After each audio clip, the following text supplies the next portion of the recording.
আসসালামু আলাইকুম রহমতুল্লাহ। আশা করি আপনারা সবাই ভালো আছেন, সুস্থ আছেন।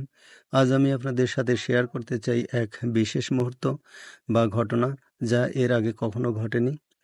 আজ আমি লিচু পাড়তে গিয়ে আমার সাথে যে ঘটনাটি ঘটেছে, যে বাগানটি আমি কয়েকদিন আগে আপনাদের ভিডিও করে ইউটিউবে আপলোড করে দেখিয়েছিলাম, আলহামদুলিল্লাহ বাগানে প্রচুর লিচু ধরেছিল।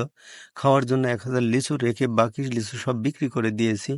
এই জমিতে মাত্র একটি গাছ, অর্থাৎ এর আগে এই জমিতে অনেক গাছ লাগিয়েছিলাম। মূলত বর্ষার পানি এসে গাছগুলো সব মরে যাওয়ার কারণে একটি গাছ বেঁচে আছে। এই গাছের লিচু কখনোই বিক্রি করি না। এই গাছটিতে প্রতি বছর প্রচুর পরিমাণে লিচু ধরে। গাছটি দেখতে খুব সুন্দর, পাতাগুলো ঘন, আর লিচুগুলো রঙে স্বাদে একেবারে অনন্য। গাছের নিচ থেকে লিচু পাড়ছিলাম, হঠাৎ পায়ের কাছে কিছু একটা নড়াচড়া দেখে ভয় পেয়ে গিয়েছিলাম সাপ ভেবে। কিন্তু ভালো করে লক্ষ্য করে দেখি ওটা আসলে সাপ নয়, একটা জলজন্ত কই মাছ। ভেবে অবাক হয়েছি, এই শুকনো জমিতে, যেখানে পুরো সিজনে এক ফোঁটা বৃষ্টির পানিও পড়েনি, সেখানে কই মাছ আসলো কোথা থেকে? তবে হ্যাঁ, গত রাত্রেই আল্লাহর রহমতে টানা বৃষ্টি হয়েছে।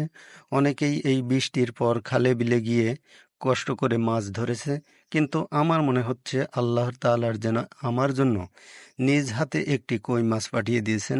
ছোটবেলায় আব্বার কাছে শুনেছিলাম নাকি আগে জমি চাষ করতে গিয়ে চাষের জমিতে কই মাছ পাওয়া যেত।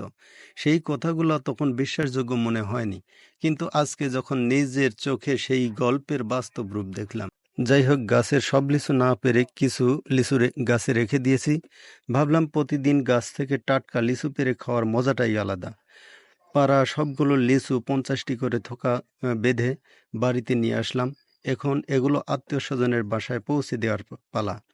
আমরা চেষ্টা করি পরিবার ও আত্মীয় স্বজনের সাথে সুসম্পর্ক বজায় রেখে চলতে। এটিই মূলত আমাদের গ্রামীণ সংস্কৃতির সৌন্দর্য। আল্লাহর শুকর যে এমন এক মধুর অভিজ্ঞতা আমি আজ পেলাম।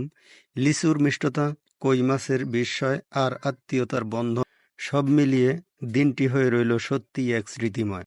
ভিডিওটি যদি ভালো লাগে তাহলে লাইক দিন, শেয়ার করুন এবং আমাদের গ্রামীণ জীবনের এই বাস্তব মুহূর্তগুলো উপভোগ করতে আমাদের চ্যানেলটি সাবস্ক্রাইব করুন। সবাই ভালো থাকুন, সুস্থ থাকুন। আসসালামু আলাইকুম ওয়া রাহমাতুল্লাহি ওয়া বারাকাতুহু।